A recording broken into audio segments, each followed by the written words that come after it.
This is one of the most efficient wood-burning stoves in the world. It's called a rocket mass heater, and I built it on my back porch. I'm going to show you how I did it. If you don't care as much about the nitty-gritty details of how it's built, I put a link to a super short time-lapse version of this project down in the comments section. It's only a few minutes long for those that just want a visual summary.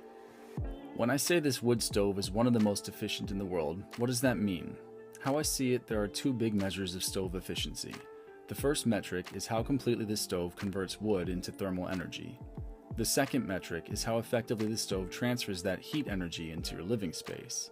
It's this heat transfer variable that makes a rocket mass heater so special. Let me show you what I mean. Most stoves would connect the combustion chamber immediately to a chimney that runs up straight through your ceiling. This delivers the vast majority of the heat energy in the exhaust directly to the outside world.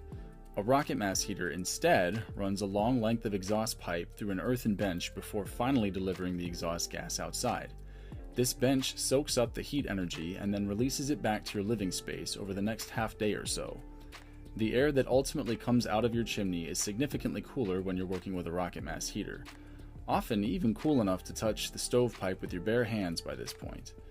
This is because most of the heat was pulled into the earthen bench where it can heat your house for hours after the fire goes out.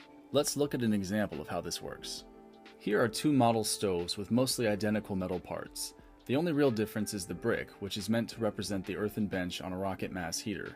Let's put them both into the same oven at 350 degrees for 1 hour. The oven brings both stoves up to operating temperature, much like burning a firewood. Then let's place the little hot stoves in a box and measure the amount of heat they give off to their environments over time. See the difference? The brick stove heated the box up to 90 degrees and kept it warm for 6 hours. The traditional metal stove, on the other hand, barely heated the box at all. This means a rocket mass heater keeps your house warm long after the fire has gone out, and that means you save money on firewood. The term rocket mass heater implies the presence of a large earthen thermal mass to act as the heater. At the core of this heater, though, is a rocket stove.